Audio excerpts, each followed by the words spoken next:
केवल देखते हैं अपनापन, अपनापन। बड़ा सुंदर प्रसंग है ये। श्री रघुनाथ जी नाम के एक भक्त का है जो रघुनाथ दास गोस्वामी हैं, उनसे ये अलग है।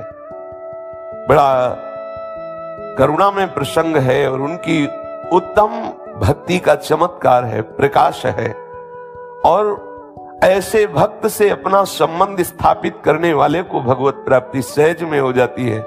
इस प्रसंग में ये देखने को मिला कि स्वयं में तो उस कोटि की भक्ति नहीं, लेकिन भक्त को अपना मानने के कारण ये मेरा है, ये मेरे हैं, और पूर्ण अनन्य हो गए, तो उनको वही बात मिली जो रघुनाथ दास जी को मिली। ये महापात्र रघुनाथ की चर्चा है। कृष्णचंद्र इनके महान भगवत भक्त पिता हुए रघुनाथ जी के, उनका नाम था कृष्णचंद्र महापात्र। ये धनी मानी थे, खूब वैभव था, और ये सदैव संतों की सेवा करते रहते थे। प्रायः ये देखा गया कि जहां जिन घरों में संत महात्माओं का आवागमन या संतों की शरणागति है, उनके यहां भक्ति का प्रकाश निश्चित होता है, कोई न कोई महाभागवत प्रकट होता है। ये कृष्णचंद्र जी महाभाग्यवान हुए क्योंकि इनके ऐसा महान महिमा में रघुनाथ नाम का पुत्र जो भगवत अनुराग से युक्त हुआ। बड़ा सौभाग्य है जिनके घरों में भगवत भक्ति होती है या भगवत आराधना से युक्त कोई संतान होती है। ये सदैव संतों का खूब स्वागत करते, इनके घर में आनंद ध्वनि मची ही रहती। संत बड़े करुणामय हैं, जहां जाते हैं खूब भगवत चर्चा करना इनका स्वभाव होता है। नाम कीर्तन तो इनका व्यसन होता है, तो जिस घर में जाते हैं नाम कीर्तन भगवत चर्चा कथा तो बड़ा जय ध्वनि मची रहती, आनंद की गूंज मची रहती। और धन था ही तो खूब संत सेवा उत्साह से करते। वो बड़े भाग्यशाली हैं जो संत सेवा में अनुराग रखते हैं। भगवान की कृपा से श्री कृष्णचंद्र महापात्रा के यहां रघुनाथ नामक एक बालक का प्रादुर्भाव हुआ। रघुनाथ का स्वभाव बच्चापन से ही बहुत गंभीर रहना, सुशील, नम्र और संतों के समीप बैठना। और संत जनों में एक भागवती कैसी प्रेरणा रहती कि वो किसी से भी, आप भजन करते भजन किया करो, आप नाम जप किया करो, आप पाठ किया करो, थोड़ा समय ध्यान किया, वो जरूर उनका स्वभाव है। उनके हृदय में ऐसी उदार वृत्ति बनी ही रहती, वो सबको प्रेरित कर, एक ही माला कर लिया करो, 5 मिनट ही नाम की, किसी तरह ये जीव प्रभु से जुड़े, इसका मंगल हो जाए। अभी छोटे बालक ही हैं रघुनाथ जी, और संतों के मुख से सुनकर के भगवान नाम जपना चाहिए, जीवन का उद्देश्य है भगवत प्राप्ति आदि आदि। ये जब सुनते तो उनके हृदय में, निर्मल हृदय में एक संस्कार बैठ गया, मुझे नाम निरंतर जपना है और मुझे भगवान जी से मिलना है। जैसे एक दिन एकांतिक में छोटी बच्ची कह रही थी, हमें श्री जी से मिलना है। कैसे हैं श्री जी, कैसे मिलेंगे श्री जी? अगर ये बात आ रही है तो महामोद की बात है। निर्मल हृदय में ये बात आ रही, निश्चित हृदय में भक्ति का विकास होगा, निश्चित भगवत प्राप्ति की आगे चलकर ऐसी प्रबल लालसा होगी जो समस्त भोगों से विरक्त होकर ठाकुर जी प्रिया जी के प्रति तड़पण प्रारंभ हो जाएगी। श्री रघुनाथ जी के भी हृदय में बात उसी बच्चापन से ही बैठ गई कि भगवान नाम जपना ये जीवन का परम लाभ है। अब तो एकांत में वो प्रभु के नाम का स्मरण करना, घर में जो ठाकुर जी विराजमान थे बार बार दंडवत करना। छोटा से बालक है, जब देखा कोई नहीं तो बार बार ठाकुर जी को दंड, देखो ये कृपा संतों की। छोटे बच्चा है, बार बार ठाकुर जी को देखते हैं, साष्टांग दंडवत होते हैं, हाथ जोड़कर खड़े हो जाते हैं, ठाकुर जी की प्रदक्षिणा करते हैं। धीरे धीरे इनकी अवस्था 17 वर्ष की हुई। माता पिता ने उनका विवाह किया। कलावतीपुर के गंगाधर करण नाम के धनी मानी पुरुष की एक अन्नपूर्णा नाम की कन्या से इनका विवाह हुआ। अन्नपूर्णा के 7 भाई थे और उनमें से सबसे छोटी कन्या थी। तो ये बहुत दुलारी थी और धनी मानी थे ही, तो रघुनाथ जी के साथ उनका ब्याह हुआ और खूब आदर सत्कार सम्मान प्रियता जैसे रिश्ते नातेदारों की होती है। रघुनाथ दास जी को बहुत चुभा हृदय में कि मेरे हृदय की तो विकलता थी कि प्रभु मिले और ये क्या हो रहा है। प्रभु मुझे क्यों बांध दिए? हृदय में बड़ी विकलता। जब पहले समय की जबकि ये चर्चाएं बहुत कम अवस्था में ब्याह हो जाता, अगर 17 वर्ष की अवस्था थी तो 13-14 वर्ष की अन्नपूर्णा जी की अवस्था होगी। बहुत छोटी अवस्था में ब्याह हो जाते थे।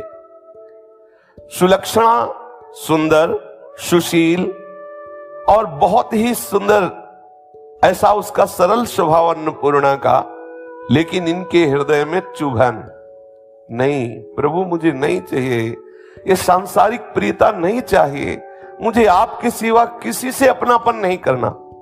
17 वर्ष की अवस्था है।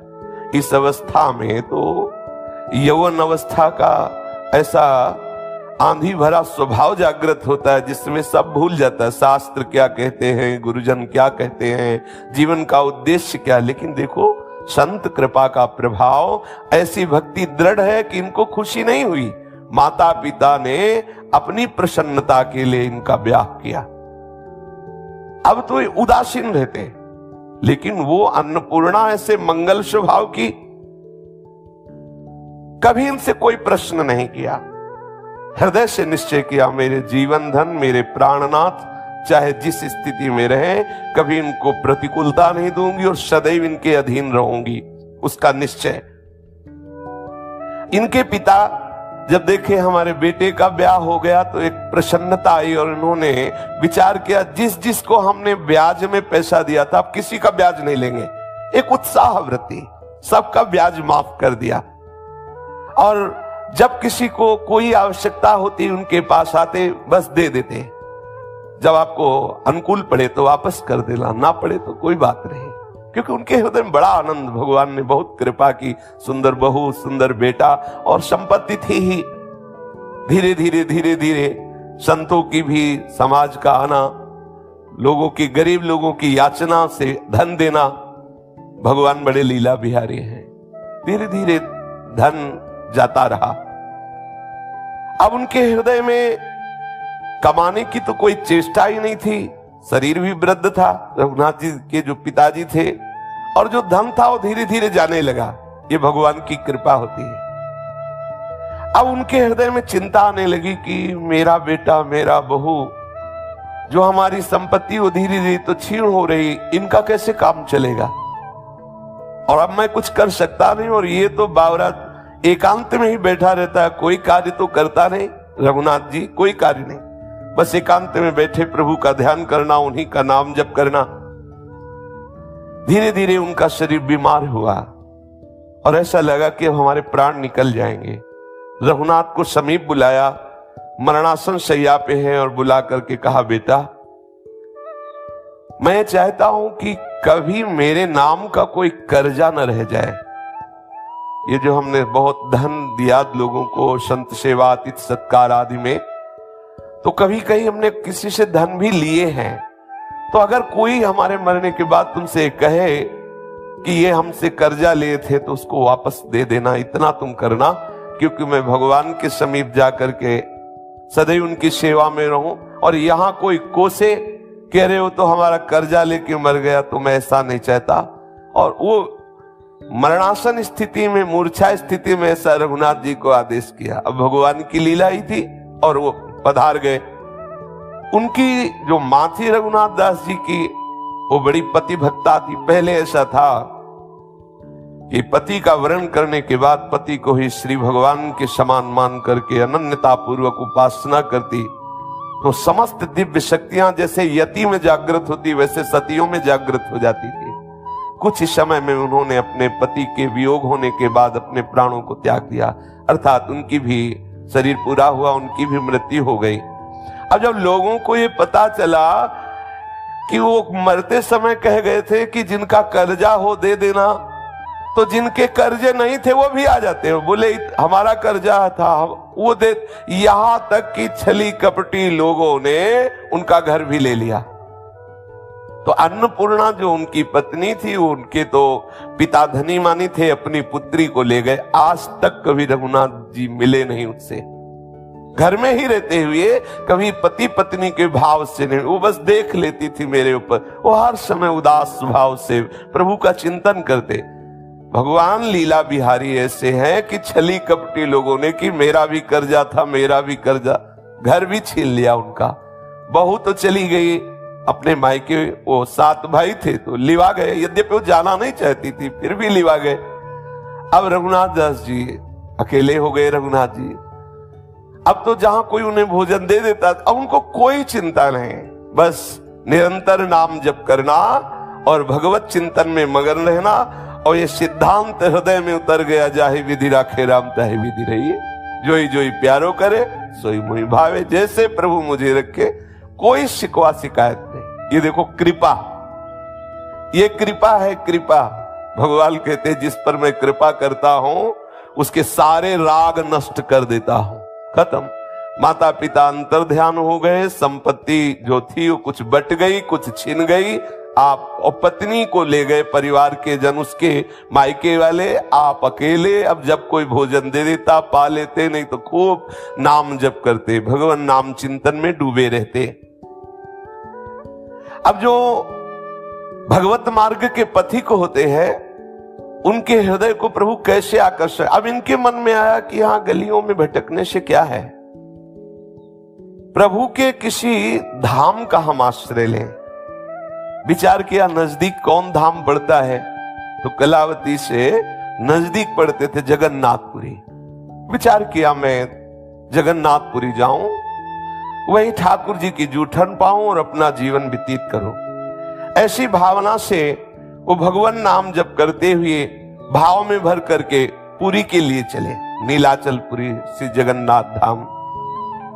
और वहां जाकर के मंदिर में साष्टांग दंडवत किया और बस दरवाजे की में जो भिक्षुक जन खड़े रहते थे वहां जो उनको मिल जाता उसी से उदर पोषण करते। ऐसा ही कुछ चरित्र श्री पूज्य रघुनाथ दास गोस्वामी का भी आया है कि वो भी वहीं सिंहपौर पर खड़े हो जाते, जो मिल जाता उसी से उदर पोषण। कुछ दिन बाद उसका भी त्याग कर दिया।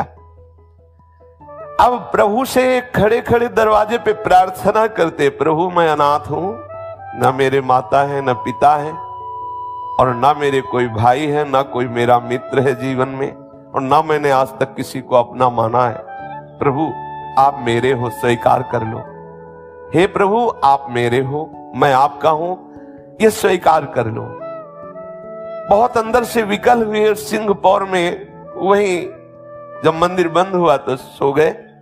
तो ठाकुर जी ने स्वप्न में उनसे आकर के कहा कि मैंने स्वीकार किया तू मेरा है। अब तो बहुत आनंद, जब जागे तो बहुत, क्योंकि हमारी प्रार्थना स्वीकृत हो गई। ठाकुर जी ने स्वप्न में कहा कि तुम जिस भाव से मुझे स्वीकार करो, मैंने तुम्हें स्वीकार कर लिया। अब तुम आज से अपने को अनाथ मत मानना, मैं तुम्हारा हूं और तुम हमारे हो। अब तो उनको बड़ा आनंद आने लगा, बड़े भाव से जगन्नाथ जी के दर्शन करते रहते और वहीं सिंहपौर में जो कुछ भिक्षुकों के साथ उनको मिल जाता उसी से उदर पोषण करते, फटा पुराना वस्त्र अपने शरीर में डाले। अब तो किसी की कोई चिंता नहीं, कोई अब अंदर से कोई आकांक्षा नहीं, कोई संबंधी नहीं, दृढ़ भावना ऐसी भाव में भर करके विश्वास पूर्वक कातर भाव से प्रभु को पुकारते रहते, प्रभु का नाम कीर्तन करते रहते। प्रभु के कृपा प्रसाद से उनके हृदय में एकमात्र भगवत भक्ति रह गई, केवल भक्ति का ही पूर्ण राज्य हृदय में। अब जब ये कुछ जगन्नाथपुरी से यात्री जन गए तो जो अन्नपूर्णा के पिता थे, माता थे और 7 भाई थे, वो धनी मानी थे और बहुत ही कठोर बुद्धि के थे। उन लोगों को जब ये कुछ लोगों ने बताया कि जगन्नाथपुरी में हमने देखा कि तुम्हारे जो जामाता है ना, दमाद, फटे पुराने कपड़े पहने हुआ भीख मांगते हैं, वहीं दरवाजे में देखा जगन्नाथ जी के। तो आपस में अन्नपूर्णा के माता पिता ने विचार किया कि हम अपनी पुत्री को क्यों जीवन भर ऐसे बैठा ले रहे हैं, वो तो भिखारी है, उसका सब कुछ नष्ट भी हो गया है और हम तो धनी मानी है, हम दूसरा विवाह अपनी पुत्री का करते हैं। बिना उस अन्नपूर्णा से सलाह लिए उन्होंने उनका ब्याह तय किया वहां के राजमंत्री के पुत्र से। और वो जानता था कि इसका ब्याह हो गया, पर बहुत सुंदर सुशील स्वभाव की थी और वो बहुत ही गंदे स्वभाव का था, जो राजमंत्री का बेटा था।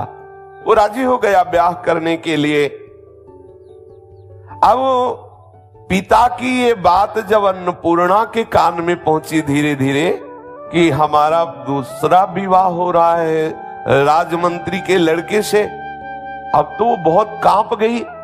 उसने कहा ऐसे कैसे हो सकता है? ठीक है हमारे पति हमसे कभी बोले नहीं, ठीक है हमारे पति के पास धन नहीं रह गया, ठीक है हमारे पति भिक्षावृत्ति से जगन्नाथ जी के दरवाजे पर बैठे रहते, लेकिन है ना, मेरे प्रीतम है ना, जब है तो मैं दूसरे को कैसे स्वप्न में भी स्वीकार कर सकती हूं? ये निष्ठा। अब तो हृदय व्याकुल होने लगा कि ये कैसे धूर्त हमारे माता पिता हैं। माता पिता तो व्यभिचार प्रवृत्ति से बचाते हैं बच्चों को, और ये हमें व्यभिचारी बनाना चाहते हैं। हमारे पति हैं, जब है तो दूसरा पति कैसे स्वीकार किया जा सकता है? अब वो हृदय में बहुत ही दुखी, अंदर से अस्वीकार करे, पर 7 भाई माता पिता कैसे वो बोल। पहले बहुत ही गंभीर सौम्य स्वभाव के बच्चे होते थे, उत्तर देने में बहुत ही संकोच, और फिर स्त्री शरीर। गंगाधर और मंत्री पुत्र दोनों ने ये दृढ़ निश्चय कर लिया कि अब विवाह पक्का, फाल्गुन शुक्ला पंचमी तिथि तय हो गई। अन्नपूर्णा ने जब ये सब बातें सुनी तो विचार किया और जगन्नाथ जी का स्मरण किया। प्रभु ऐसा कैसे हो सकता है? मेरे पति आपकी शरण में और मुझे दूसरे के साथ जाना पड़े। मैंने निश्चय किया है कि जिनसे मेरा ब्याह हुआ वही मेरे प्रीतम है। प्रभु आप ही मेरी रक्षा कर सकते हो। अब मन में उपाय सोचती, भगवान जगन्नाथ जी का स्मरण करती कि प्रभु आप तो असंभव को भी संभव कर सकते हैं। हे प्राणनाथ, क्या मेरे पति के जीवित रहने पर मैं दूसरा विवाह कर लूं? ये क्या उचित होगा? ये क्या धर्मयुक्त होगा? और प्रभु मेरे हृदय में किंचन मात्र ऐसी आकांक्षा नहीं, इसलिए मुझे बचा लो। मैं इन लोगों से वैर विरोध नहीं कर सकती। नाथ, जो जो भी विपत्ति में पड़ा आपने उबारा। मेरे अंदर तो भक्ति भी नहीं है, भजन भी नहीं है, पर तुम्हारी महिमा सुनी। प्रभु आप कृपा करो, किसी भी तरह मुझे बचा लो इस भारी विपत्ति से।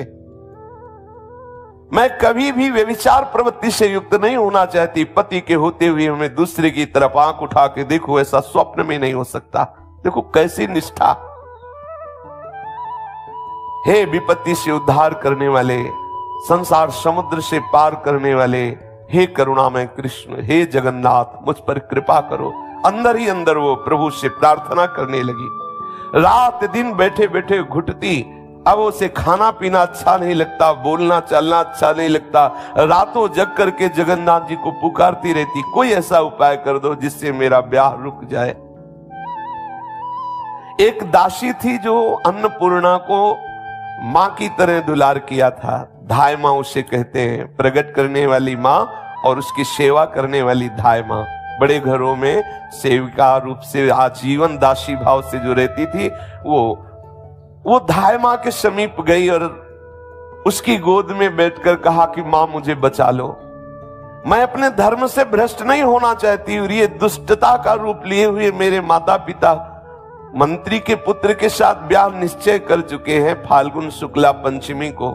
कोई उपाय बताओ, नहीं तो आपसे सच्ची कहती हूं मैं आत्महत्या कर लूंगी, लेकिन किसी दूसरे को छूने भी नहीं दूंगी। धाय मां ने कहा, बेटी तू चिंता मत कर, मैंने तुझे पाला पोसा है। कोई न कोई नीलाचल नाथ जगन्नाथ जी महाराज कोई न कोई उपाय जरूर करेंगे, आप तो निश्चिंत रहे। दासी एक दिन विचार करते हुए निकली और मोहल्ले में पता लगाया। बहुत बड़ा नगर था कलावती। मोहल्ले में पता लगा कोई जगन्नाथपुरी जा रहा है क्या, तो उसको पता लगा कि कुछ लोग जगन्नाथ जी के दर्शन करने जा रहे हैं। वो आई और अन्नपूर्णा से कहा कि बात बन गई, जगन्नाथ जी के दर्शन करने अपने ही मोहल्ले के कुछ भगत लोग जा रहे हैं। आप एक पत्र लिखो और वो पत्र रघुनाथ जी को ढूंढ कर दे देंगे और वो आ जाएंगे तो ब्याह रुक जाएगा। वो रोक सकते हैं, वो तुम्हारे पति हैं, वो आ जाएंगे तो अपने आप समाज है, समाज सब साथ हो जाएगी और तुम्हारा ब्याह रुक जाएगा। उसने एक पत्र लिखा, हे प्राणनाथ, हे जगन्नाथ, मैं आपको प्रणाम करती हूं। मेरे प्रीतम आपकी ही शरण में है, मैं उनकी दासी हूं। आगामी फाल्गुन शुक्ला पंचमी के दिन राजमंत्री के पुत्र के साथ मेरा विवाह होना निश्चित किया गया है। यदि आपने कृपा न की और आकर के विवाह न रोका तो मैं निश्चित कहती हूं उसी शाम को आत्महत्या कर लूंगी, लेकिन अपने पातिव्रत धर्म से मैं विचलित नहीं होने वाली। समय तक आपकी बाट देखूंगी, यदि आप आए नहीं तो मैं अपने शरीर को नष्ट कर दूंगी, प्राण त्याग दूंगी। ये धर्मवान जो निष्ठावान जन है वो इंद्रिय जन सुखों के लिए अपने धर्म का त्याग नहीं करते।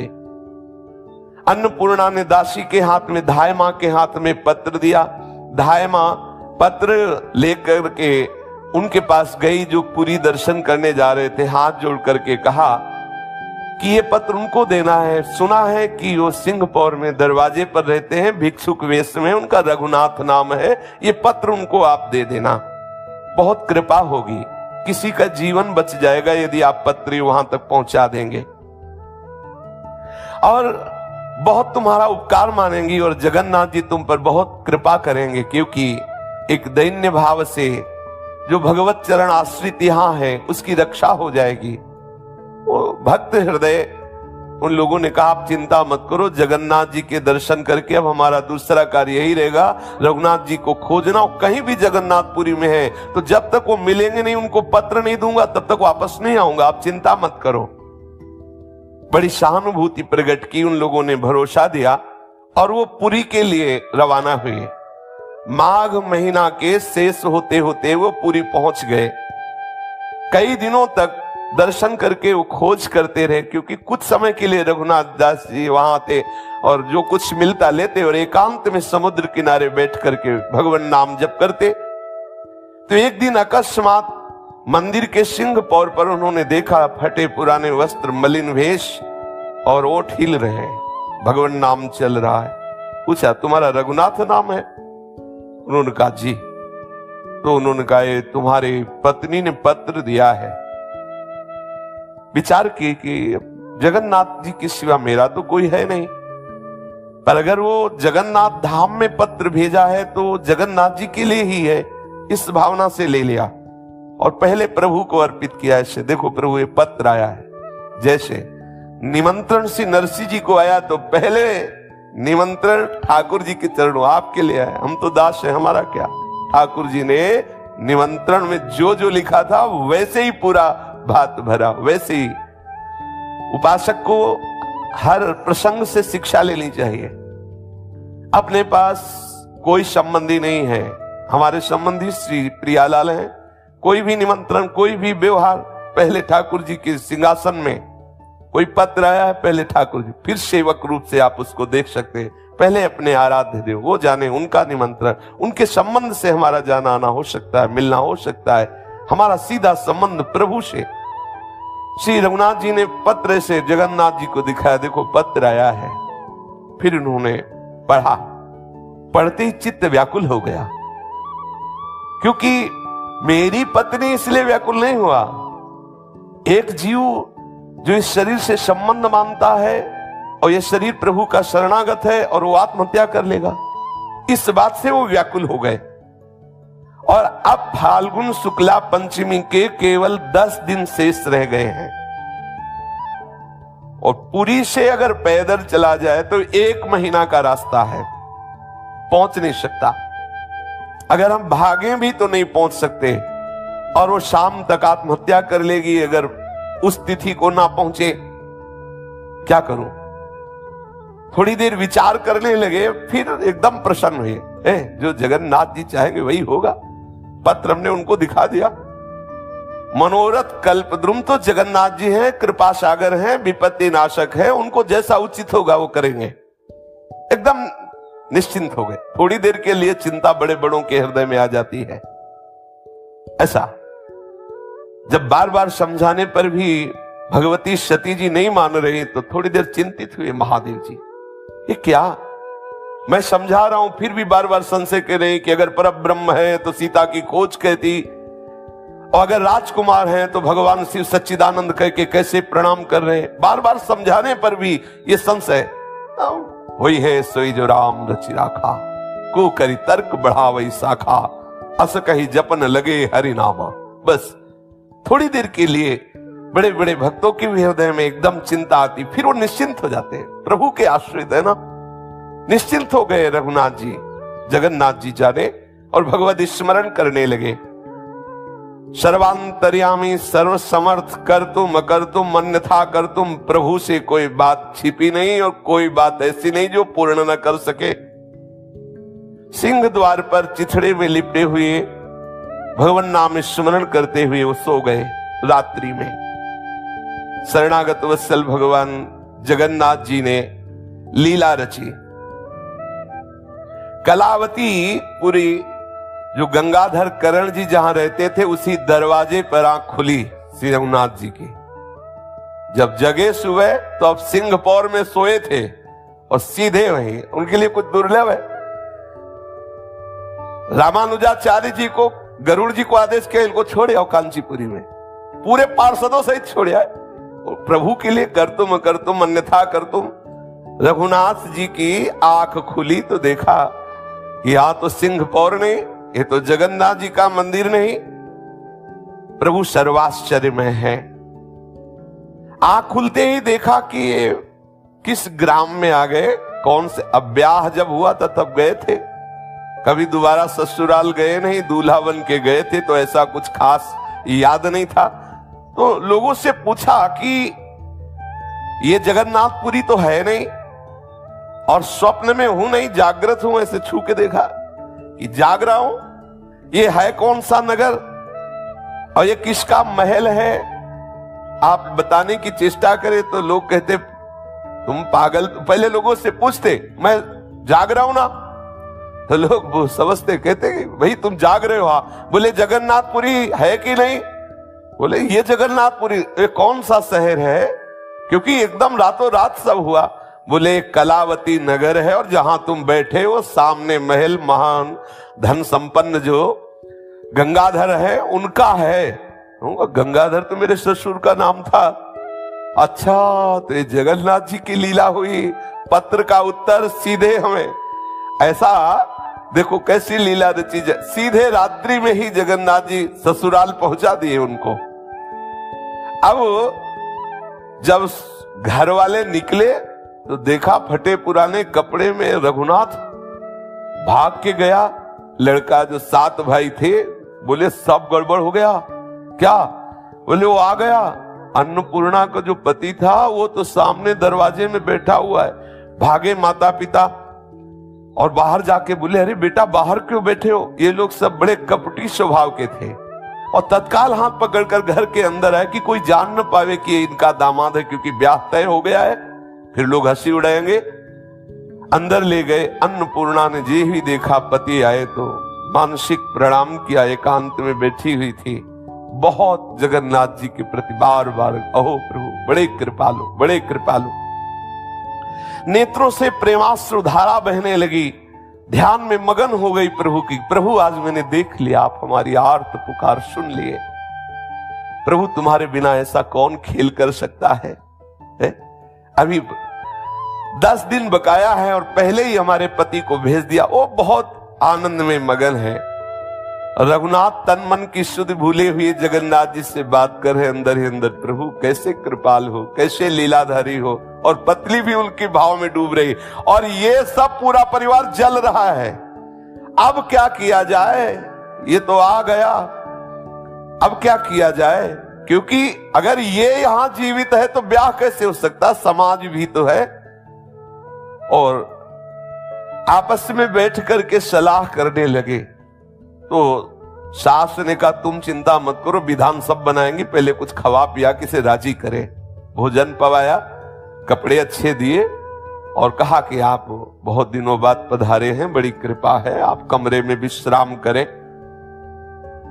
अन्नपूर्णा मन में डर गई कि ये कपटी लोग जो हमारे ना चाहने पर भी ब्याह तय कर रहे थे, हमारे पति से इतना प्रेम दिखा रहे हैं, इसमें कोई कपट है। अंदर ही अंदर वो समझ गई कि ये जैसे कटोरा तो सोने का है लेकिन भरा उसमें विष है। प्रियता तो दिखा रही है जामाता जैसी ही कि भाई हमारा दामाद आया है, लेकिन अंदर इनके जरूर छल कपट है। हृदय में वो विचार करें कि प्रभु हमें डर लग रहा है कि कोई न कोई ये विषम लीला न कर दे। अब जब वो सैया पर लेटे हुए हैं कमरे में, रघुनाथ जी, धीरे धीरे पतिव्रता अन्नपूर्णा जी गई और उनके चरणों को स्पर्श किया, धीरे धीरे चरण दबाने लगी और उनके मन में बहुत बातें आ रही कि मैं अपने पति से बोलूं, लेकिन एक भी शब्द ना बोल पाए। रघुनाथ जी देखा कि पत्नी चरण दबा रही, शांत गंभीर। उनके भी मन में आया कि मैं इसको ढांढस बनाऊं, लेकिन ना वो कुछ बोल पाए ना वो कुछ बोल पाए। अन्नपूर्णा के माता आई और बोली चलो चलो, देखो थके हुए आए, उनको सोने दो, तुम हटो। और बेचारी बहुत लज्जा संकोच से उसको हाथ पकड़ करके अन्नपूर्णा का ले गई एकांत कमरे में, तू यहां बैठ, दामाद को सोने दे। और वो समझ गई कोई न कोई इनकी ऐसी मंत्रणा होगी जिससे हमारे पति की हानि हो। एक कोठरी के कोने में गंगाधर, उसकी पत्नी और 7 पुत्र मिलकर विचार किया क्या किया जाए, इसको रात में मार दिया जाए। तो उन्होंने कहा अगर ऐसे मारोगे तो अन्नपूर्णा हल्ला मचा देगी, कोई ऐसा उपाय करो जिससे अन्नपूर्णा भी न जान पाए ये मर जाए, और सुबह हम लोग ये कह देंगे कि काले सर्प ने काट खाया, ये मर गए, और फिर कोई बात नहीं होगी, फिर तो ब्याह हो ही जाएगा, वो तो तय ही है फाल्गुन शुक्ला पंचमी को। अब वो सलाह षड्यंत्रकारी माता पिता और भाइयों ने किया और बहुत ही तीक्ष्ण विष मंगाया गया, और संध्या काल के जो भोजन की तैयारी थी, सुंदर सुंदर पुआ, खीर, पूड़ी और मिठाई, सब में विष मिला दिया। देखो कैसी पाप मूर्ति ये परिवार के जन है, सब में विष मिला दिया कि इस भिखारी को मार दो और उस राजमंत्री के पुत्र के साथ जो ब्याह तय है, हमारी पुत्री का ब्याह हो जाएगा। वो समझ गई कि कुछ ना कुछ तो गड़बड़ है। वो रसोई में गई, बोली मां मुझे भी सेवा का अवसर दीजिए, मेरे पति देव आए। अरे नहीं, तू तो नहीं, मेरे दामाद हैं, आज तो मुझे, कल भले तू पवा देना, आज शाम की रसोई में तेरा प्रवेश नहीं, तू तो बैठ जाके दूर। ना तो पति से मिलने दे रही है ना रसोई में आने दिया। उसको पक्का विश्वास हो गया तो उसने धाय मां से कहा कि तुम कृपा करो, हमें किसी तरह संकेत मिलना चाहिए कि इन लोगों का क्या षड्यंत्र हो रहा है, कोई न कोई तो है, मेरा हृदय कह रहा है कुछ न कुछ तो गड़बड़ कर रहे हैं, कुछ न कुछ मेरे पति का अहित करना चाहते हैं। अब धाय मां तो दासी थी, उसके लिए तो कोई रोक था नहीं। वो धीरे से वहां की सब रसोई के रहस्य को जान करके आई और कहा बेटी ये तो बहुत बड़ी निंदनीय बात है कि तुम्हारे माता पिता और भाई मिलकर बहुत तीक्ष्ण जहर इस स्वादिष्ट भोजन में मिलाया गया है और ये सब तुम्हारे पति को मारना चाहते हैं। अब तो घबरा गई, हिम्मत की कि जो कुछ भी हो पति के प्राणों की रक्षा करनी चाहिए। गई, दौड़ पड़ी उसकी मां, रसोई में प्रवेश होते ही रोक दिया। अरे तुम क्यों आ रही हो? तो उनका मां मेरी भी इच्छा है, कुछ ना कुछ तो मेरी भी सेवा लगे ना, मेरे पति आए हैं, मेरी इच्छा है ना ना। अब उसने, भगवान की ऐसी लीला थी कि जो अपने लिए भोजन तैयार किया था सास ने, वो भोजन उठाई और दूसरे कमरे में रखने के लिए गई। इतने में अवसर मिला, जो थाल सजाई गई थी जहर से भरे हुए पदार्थों से रघुनाथ जी की, उसमें पिष्टी मिठाई थी जो 2 पीस में चिपकी हुई थी। तुरंत देखा उसने, और जैसे छौंक लगाने में एक पत्र होता है, तेज पत्र, हाँ वो जो छौंक लगाने में होता है ना, उसको तत्काल उसने लिया और अपने काजल से लिखा विष है, विष है लिख करके उस पिष्टी में दबा के सबसे ऊपर रख दिया और भगवान से प्रार्थना की। और जानती थी कि प्रसाद पवाने में पहले पवाया था कि मीठा इनको बहुत पसंद है, अगर थाल में मीठा होता तो सबसे पहले मीठा पाते, तो उसको पता था। उसने जगन्नाथ जी से प्रार्थना की, हे भगवान मेरी प्रार्थना सुन लो, मेरे पति सबसे पहले इसी पिष्टी मिठाई को ले और वो उसे खोल कर देख ले, इतनी आप कृपा करना। सोने की थाल में, सुंदर सुंदर कटोरियों में खीर, सब्जी, पूड़ी, ये सब, और सबके ऊपर फिर मिठाई।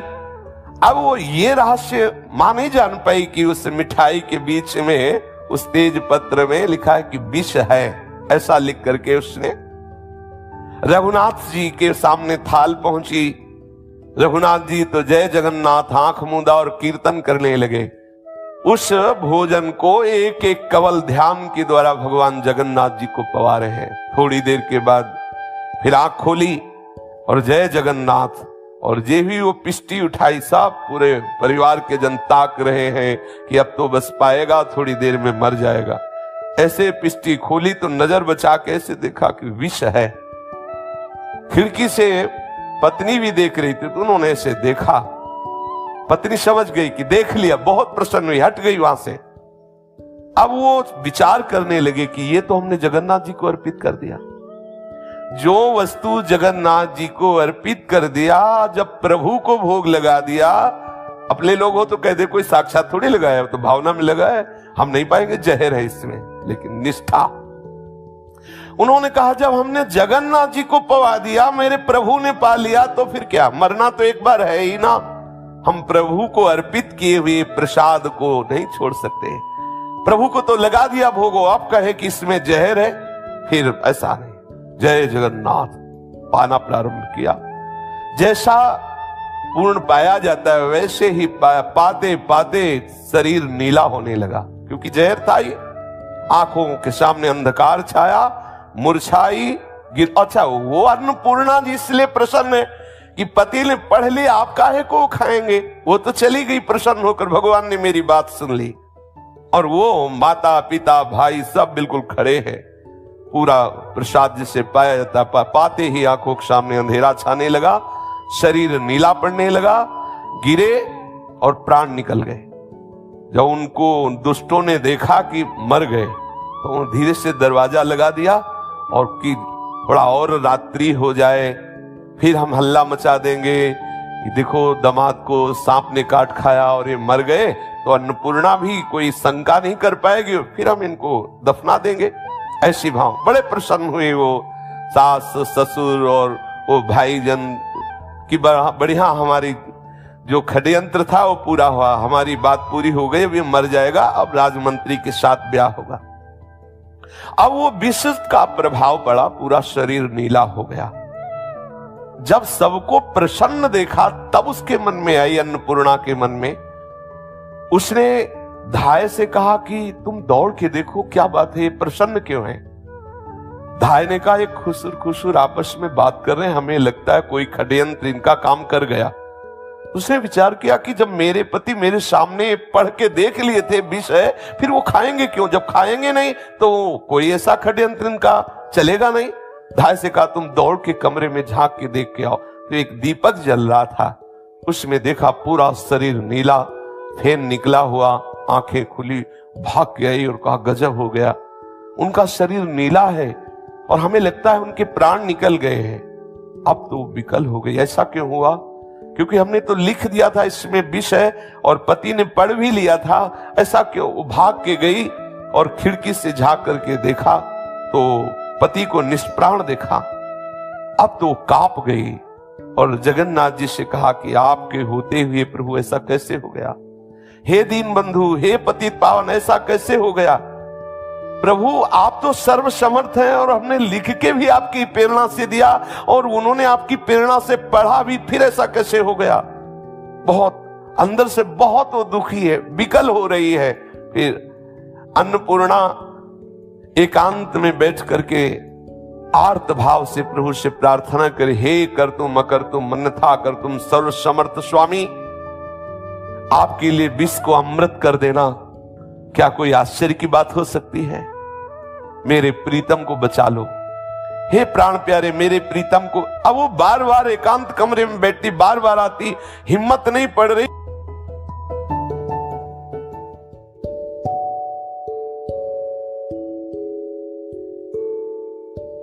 हृदय में अंधकार छा रहा, क्या करूं, चारों ओर अपने आप को निर्बल देख करके वो आर्त भाव से प्रभु को पुकारा, हे जगन्नाथ कृपा करो, हे करुणामय कृपा करो। तो वर्णन आया है कि भेरी का शब्द 4 कोस तक जाता है और वज्र का भीषण जो गर्जना होती है वो 48 कोस जाती है, लेकिन भक्त की पुकार समस्त लोगों को भेद कर भगवान के हृदय तक पहुंचती है। आर्त भाव से जब इस देवी ने पुकार की तो अखिल विश्व के स्वामी श्री ठाकुर जी महाराज रुक नहीं सके। तत्काल देखा कि कमरा प्रकाशित हो गया। उसने खिड़की से झांक के देखा, कमरा प्रकाशित हो गया और नील श्याम मेघ जैसी अंग कांति है, नौ किशोर अवस्था है और रघुनाथ दास जी के सर को अपनी गोद में रख के जैसे मां दुलार करती ऐसे प्रभु हाथ फेरे। प्रभु का स्पर्श होते ही रघुनाथ जी दास जी के शरीर में जैसे बिजली दौड़ पड़ी हो। कर तुम है। सखाओं ने भी तो काली दह का जल पी करके, विषैला जल था, सबके प्राण निकल गए थे, सखाओं के और गौओं के, लेकिन ठाकुर जी की दृष्टि पड़ते ही सब पुनः स्वस्थ हो गए। भगवत शक्ति में क्या नहीं हो सकता, भगवत कृपा से क्या नहीं हो सकता। अब वो बहुत आनंदित हुई। घनश्याम के श्याम अंग की कांति से संपूर्ण वो कमरा प्रकाशित हो रहा है। अब वो लोग तो प्रसन्न है, अलग कमरे में सब बैठे हुए कि बहुत बढ़िया बात बन गई, वो तो मरी गया है, अब उसको दफना देंगे और ब्याह हो जाएगा। लेकिन श्री ठाकुर जी की लीला, प्राणपति के मस्तक पर जगतपति का हाथ दे करके बहुत आनंदित हुई। ठाकुर जी ऐसे ऐसे हाथ फिरा रहे हैं। फिर मधुर स्वर में ठाकुर जी बोले कि मेरे लाल रघुनाथ उठ, कोई सृष्टि में ऐसा विष ही नहीं बना जो तुझे अचेत कर सके, उठ जा। ऐसा प्रभु बोल रहे, देख मैं आ गया हूं, उठ जा। ऐसा ठाकुर जी जे भी बोले तो वो जैसे कोई बहुत गहरी नींद से सो के उठा हो, उठे। अब जे ही उठे ठाकुर जी अंतर ध्यान। रघुनाथ जी को लगा कि बहुत थके हुए थे, आज बहुत गहरी नींद आ गई। अब वो पतिव्रता बहुत प्रसन्न हुई, बस हट गई वहां से कि कोई जान न पावे, एकांत में गई। अब वो बहुत आनंदित है कि मेरी बात श्री ठाकुर जगन्नाथ जी ने सुन ली और उसको ठाकुर जी का दर्शन हुआ, देखा ठाकुर जी आए। अब आप देखो उसका क्या भजन है, एक भगवत भक्त पति के प्रति पूर्ण आसक्त है। तो देखो अभी साक्षात जगन्नाथ जी का दर्शन रघुनाथ जी को नहीं हुआ, उनकी पत्नी को हो गया। देखा कि ठाकुर जी आए हैं, गोद में सर रखा रघुनाथ जी का दुलार, और रघुनाथ जी जे भी जगह ठाकुर जी अंतर्धान हो गए। रघुनाथ जी उठ करके बैठे और जैसे आंख मलते हुए कोई नींद से जगा हुआ और बोले आज तो बहुत सुख मिला नींद में। फिर विचार किया कि नहीं नहीं, मैंने तो जहर भरा भोजन पाया था और मुझे व्यथा भी हुई थी, मैं मूर्छा को भी प्राप्त हो गया था, बड़ी वेदना बड़ी जलन अंगों में हुई थी। तो ये मेरा मतलब कि मेरे प्राण निकल गए थे, मुझे शायद प्रभु ने जीवित किया है, मैं सो नहीं रहा था, मैं तो मर चुका था। बस समझ गया जगन्नाथ जी, समझ गया तुम्हारी करुणा, आपने ही मुझे बचाया है। बहुत आनंदित हुए और बड़े प्यार से बार बार प्रभु का ध्यान कर रहे। अब तो और आनंद, क्योंकि प्रभु ने स्पर्श किया है ना। भक्त रघुनाथ जी व्यथाहारी हरि के प्रति पूर्ण आसक्त होकर के कभी जोर जोर से हंस देते हैं कमरे में, कभी चीख कर रो देते हैं और कभी प्रेम प्रलाप बातें कर रहे हैं। अब तो उधर आवाज पहुंची। अब वो सो षड्यंत्रकारी 7 भाई और उसकी मां और उसके पिता ने सोचा कि कमरे से हंसी की आवाज कैसी आ रही, वो तो मर गया था। भागे, जब भाग के आके देखा तो बावरे से कभी जगन्नाथ जी के ध्यान में हंस रहे, कभी रो रहे, कभी प्रेम। उनको लगा अरे, बोले नकली जहर था क्या? बोले नहीं नहीं, जहर तो असली था, फिर ये बच कैसे गया? अब तो हृदय में उनके भय समा गया। अब गंगाधर, उसकी स्त्री, 7 लड़के भयानक चिंता में जलने लगे कि अरे ये तो मरा ही नहीं। क्या क्या उपाय नहीं किया हिरण्यकश्यप ने प्रहलाद जी के लिए, त्रिभुवन पति होने पर भी एक बाल भी नहीं बांका कर सका। इन दुष्टों ने देखो विचार करके जहर दे दिया। जब देखा कि जहर का तो कोई प्रभाव नहीं, अब वो तो कांप गए, बाहर से झांके, अब तो उनका हृदय जलने लगा। अब क्या करें? पापियों के लिए हर क्षण काल की भयानक वृत्ति प्रदान करने वाली होती है, अर्थात प्रतिपल वो भयभीत रहते, जो भक्त द्रोह करते हैं उनका हृदय जलता रहता है और कभी उनको कहीं भी सदगति नहीं मिलती भक्त द्रोह के। एक वैश्या है भक्त भावना की तो श्री ठाकुर रंगनाथ जी ने सर झुका दिया, और एक भक्त की पत्नी बोली भक्त द्रोह किया तो मारे मारे डोलना पड़ा। भक्त द्रोह एक ही अपराध ऐसा सृष्टि में है जिसमें भगवान क्षमा नहीं करते, नहीं तो चाहे अवगुण करे समुद्र सम, समुद्र के समान भी पाप बन जाए तो ठाकुर बड़े कृपाल जन अवगुण प्रभु मानन काऊ, दीन बंधु अति मृदुल स्वभाव। लेकिन उनके दासों से कोई द्रोह कर ले ये नहीं, सो राम रोष पावक सो जरई, फिर प्रभु उस पर कृपा दृष्टि नहीं करते, फिर प्रभु उसको दुलार नहीं करते। शरणागत भयहारी का एक प्रण है कि उनकी शरण में कोई कैसा भी पापी आ जाए, कोटि विप्र बदला गए जाहु, आए शरण तजो नहीं ताहो। साक्षात दुर्वासा जी मांग रहे हैं, हे शरणागत भयहारी मुझे बचा लो सुदर्शन चक्र से, ये आपका सुदर्शन चक्र मुझे जलाए दे रहा है। बोले नहीं, मेरी सामर्थ्य नहीं, आम भक्त पराधीनो, बचना है अम्बरीश जी के चरण पकड़ो, मेरे चरणों से कुछ होने वाला नहीं। भगवान अपने शरणागत प्रण को भी बुला देते हैं, जाओ। भक्त द्रोह करने वाले के लिए कोई जगह नहीं है, भगवान भी ठुकरा देते हैं। अब वो पापियों के लिए एक एक क्षण महान कष्टदायक, हृदय जल रहा, क्या करें। अब वो विचार करने लगे कि क्या करें कैसे, क्योंकि मैंने तो जहर भी दिया और ये मरा नहीं, बच गया, और ब्याह की तारीख पक्की है, मंत्री के पुत्र के साथ ब्याह होना है। सब कांप रहे हैं, विचार कर रहे क्या करना चाहिए। और इधर जय जगन्नाथ जय हरि, जय जगन्नाथ जय हरि, ये तो नाम कीर्तन करते, कभी नाचते, कभी हंसते, कभी गाते हैं। रघुनाथ जी तो आनंद में मगन है और ये सब जल रहे। इनका हृदय एक तो अपराध बन गया, दूसरी बात ऐसी कलुषता की भावना करने वाले को कहीं शांति मिल सकती है क्या। भक्त तो झूम रहा है और ये सब जल रहे। अब उनके हृदय में आया कि ये कोई मामूली आदमी नहीं है जो जहर खा करके भी जिंदा है। तो सबने में इशारे से विचार किया, इसी के पैर पकड़ो, फिर कोई बाद में चाल चली जाएगी, पहले तो पैर पकड़ो। सब गए, चरणों में सब प्रणाम किया और कहा कि मेरे से गलती हो गई, मुझे क्षमा करो।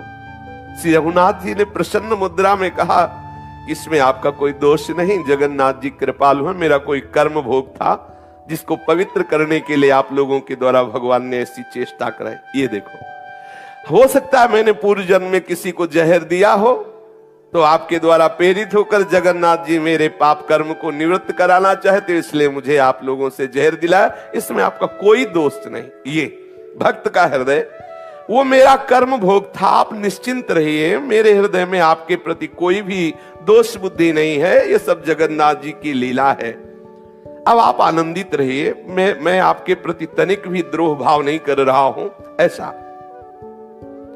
और आप लोग मुझे दरिद्र नीच के प्रति अगर ऐसा भाव रखते हो कि इसके पास तो कुछ है नहीं, लड़की दुख पाएगी, दूसरे के साथ ब्याह कर दे, तो यदि अन्नपूर्णा राजी हो तो आप ब्याह कर दो, अगर ना राजी हो तो फिर ऐसा अपराध मत करो, मैं तुमसे प्रार्थना करता हूं। अब मैं जबरदस्ती नहीं कह रहा, यदि वो राजी है तो आप कर दो, अगर नहीं राजी है तो आप ही छोड़ दो, मैं जगन्नाथ जी ले जाऊंगा उनको, जगन्नाथ जी के पास ही रहेंगे, वहीं भिक्षा मांग करके पाएंगे, आप ऐसा ना करो। इसके बाद रघुनाथ दास जी जपने लगे भगवान नाम, उन लोगों से बोलना बंद कर दिया। वो सातों पुत्र सहित गंगाधर पीछे लौटे और विचार करने लगे कि क्या करें, अब क्या करें। रघुनाथ दास जी ने जो हमसे कहा तो क्या करें, अन्नपूर्णा तो राजी है नहीं कि दूसरे के साथ ब्याह करे।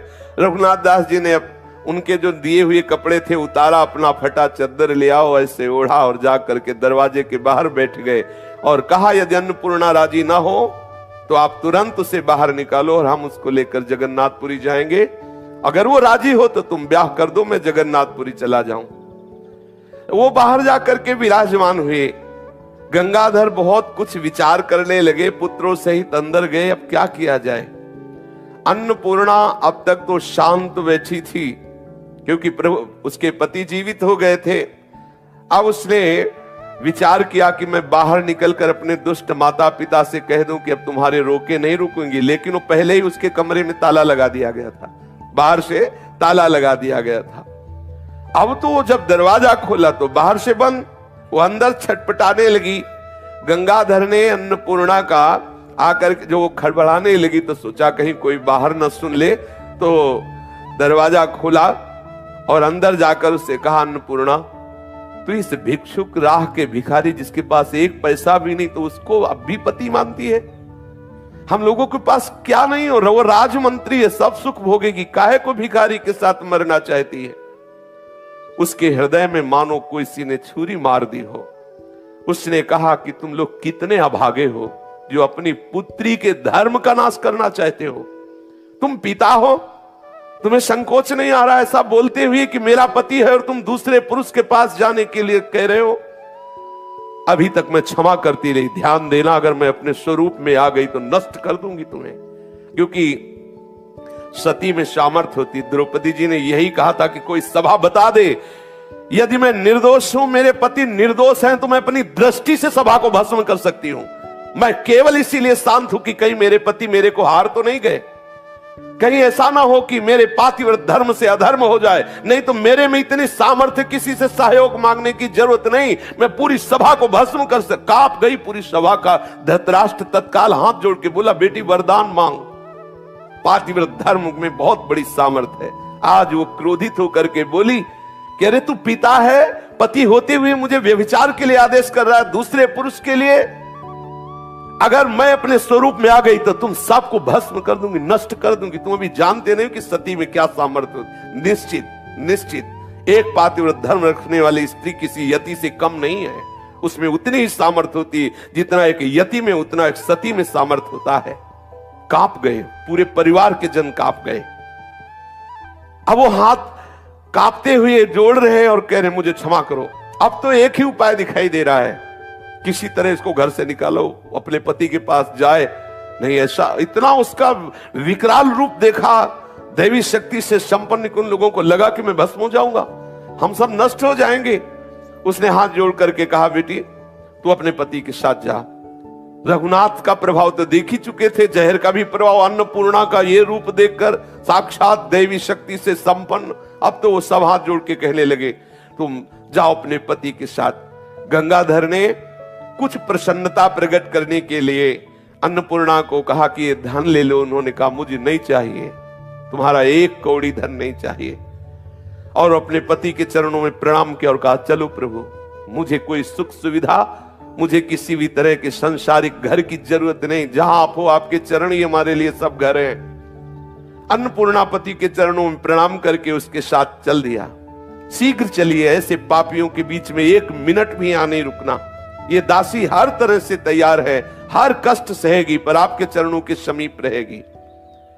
अब गंगाधर अपने लड़कों के साथ वापस आ गए। वो जय जगन्नाथ बोल करके अपनी पत्नी के साथ जगन्नाथपुरी की तरफ चलने लगे। अब इन पापियों को अब भी चैन नहीं पड़ा। विचार किया कि क्या किया जाए, अब क्या किया जाए, तो हमारी बात सब रद्द हो गई। अन्नपूर्णा की मैया ने कहा, एक बात है, मंत्री के लड़के को सूचना दे दो कि मैंने तो दिया लड़की तुम्हें अपनी, तुम छीनना चाहो तो छीन लो, मार डालो उसको, भिखारी को, और लड़की को ले जाओ। उसने तुरंत अपने पुत्रों को भेजा। पुत्र गए और मंत्री पुत्र से कहा कि ब्याह तो तुम्हारे साथ पक्का, हमने अपनी बहन दी, लेकिन वो एक भिखारी है, वो लिए जा रहा है तुम्हारी जो पत्नी बनने वाली थी, अगर तुम बचा सकते हो तो छीन लो और उसे मार दो। भगवान, ये बैर विरोध करने वाले भी किस मिट्टी से बने हैं, इनके हृदय में फिर भी शांति, लेकिन बेटी राजी, जाने दो। लेकिन फिर अब तो वो दुष्ट था ही, गलत प्रवृत्ति वाला था, राजमंत्री पुत्र था। उसने तत्काल सैकड़ों घुड़सवारों को आदेश किया, अस्त्र शस्त्र से सुसज्जित हो जाओ, और एक घोड़े पर वो स्वयं सवार हुआ और चला। अब घुड़सवारों की चाल और पैदल की चाल, नगर के बाहर ही देखा कि वो आगे जा रहे हैं पत्नी को लिए हुए रघुनाथ जी। घोड़ों की टाप सुनकर के अन्नपूर्णा पीछे मुड़ के देखा तो सैकड़ों घुड़सवार और वो राजकुमार, वो देखते ही डर गई और चिल्लाकर कहने लगी, ये नीच बदमाश लोग आ रहे हैं, प्रभु कैसे रक्षा करोगे मेरी। अब वो चीख के राजकुमार बोला, ए भिखारी, इस सुंदरी को छोड़ो, इस पर मेरा अधिकार है और मैं तुम्हें अभी नष्ट किए। रघुनाथ ने पीछे मुड़ के देखा कि तो नजदीक ही आ गए।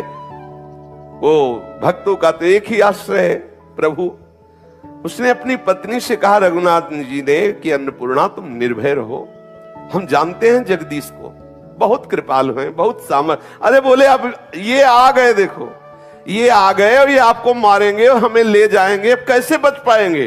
बोले फिर भी आप निर्भय रहो, हम जानते हैं प्रभु हमारे बहुत लीला विहारी है, बहुत सामर्थ्यशाली है, तुम्हें बिल्कुल नहीं डरना चाहिए। उसने कहा कि मैं आपको छोड़कर इन दुष्ट के साथ नहीं जाना चाहती, ऐसे दुष्टों का एक क्षण भी हम संग नहीं करेंगे, प्रभु मुझे बचा लो। रघुनाथ जी जोर से हंसते हुए बोले तुम डरती क्यों हो? हमारे स्वामी की सामर्थ्य को तुम जानती नहीं हो? अरे विपत्ति क्या है? भक्तों के लिए विपत्ति क्या है? भक्तों के लिए विपत्ति नहीं है, विपत्ति सच्ची वही है जो भक्त नहीं है। कहे हनुमंत विपत्ति प्रभु सोई, जाओ तो सुमिरन भज, हमारे लिए विपत्ति नहीं, तुम चिंता मत करो। अब वो तो घबरा करके सी रघुनाथ जी का हाथ कस के पकड़े हुए है और उधर सामने से दो घुड़सवार अत्यंत तेजस्वी अस्त्र शस्त्रों से सुसज्जित रफ्तार से बिजली की तरह चलने वाले घोड़ों में बैठे हुए हैं दो। वो नजदीक आए, इधर रघुनाथ की तरफ एक घुड़सवार, इधर एक घुड़सवार। कहा तुम चिंता मत करो, मैं तुम्हें देखकर ही समझ गया कि तुम विपत्ति में फंसे हुए हो। हम दो के लिए पूरे त्रिभुवन के आ जाए घुड़सवार तो भी काफी है, हम दो इनके ऊपर भारी रहेंगे, तुम चिंता मत करना। अब पीछे से वो जो मंत्री का पुत्र सैकड़ों हजारों घुड़सवारों के साथ था, उसने देखा कि लाखों घुड़सवार उसके साथ है, दो ही है और ये साक्षात नर नारायण भगवान है और दिव्य अस्त्रों से सुसज्जित है, सर्वशक्ति संपन्न। उसको दिखाई दिया कि लाखों घुड़सवारों ने आकर के सुरक्षा कवच बना लिया है रघुनाथ और रघुनाथ की पत्नी का। तो वो एक कदम भी आगे नहीं बढ़ा, भयभीत होकर ही भाग गया। पुरी तक साथ गए, पुरी के तक साथ गए भगवान नर नारायण घोड़े पर सवार। अब तो एक अद्भुत आनंद दोनों के हृदय में, इधर इधर दोनों तरफ सुरक्षा के स्वरूप में लिए हुए प्रभु चल रहे हैं, अस्त्र शस्त्र, और बीच में रघुनाथ और उनकी पत्नी। जब जगन्नाथपुरी आई तब उन्होंने कहा तुम जाओ, क्योंकि हमें दूसरे कार्य करने हैं और चिंता मत करना, जब कभी कोई आवश्यकता हो तो बुला लेना, आप जहां याद करोगे मैं आ जाऊंगा। तब तक वो समझ ही नहीं पाए थे कि थे कौन। जब चले गए तो समझ में आया कि ये तो भगवान नर नारायण थे, ये तो साक्षात भगवान करुणा करके आए। दोनों गए और जगन्नाथपुरी में सिंहपौर पर रहने लगे, अर्थात वही रात्रि में रहते, जो भिक्षा मिलती पाते। किसी धनी मानी ने जब परिचय जाना कि सब कुछ छोड़ करके ऐसे आए हुए, तो जगन्नाथ जी के मंदिर के दक्षिण की तरफ एक भवन खरीद दिया। दोनों पति पत्नी वहां रहने लगे और भगवान नाम कीर्तन करते हुए जीवन व्यतीत किया। शरीर पूरा हुआ और भगवत धाम को प्राप्त हुए। जरूरी नहीं कि कोई क्रिया प्रधान हो तभी आप भक्त कहे जाएंगे। केवल प्रभु से अपनापन, केवल संबंध, और प्रभु के संबंध से भी श्रेष्ठ है प्रभु के जनों का संबंध। अगर प्रभु के जनों का संबंध हो जाए तो सीधे प्रभु उसके अधीन हो जाते हैं। इसीलिए भावे माई जगत भगत भजनी, सर्वांतःकरण से प्रभु को अपना मान लो। चाहे आप किसी भी कुल के हो, चाहे आप पढ़े लिखे हो या ना पढ़े लिखे हो, निर्धन हो, धनवान हो, क्रियावान हो, निष्क्रिय, कैसे भी आप हो, यदि प्रभु को अपना मानोगे तो सच्चिदानंद प्रभु का निश्चित दुलार प्राप्त होगा। प्रभु बहुत कृपा सिंधु हैं, वो मिलने के लिए तैयार है। आप मिलने के लिए राजी हो जाइए। शेष चर्चा आगे। श्री राधा वल्लभ लाल की जय।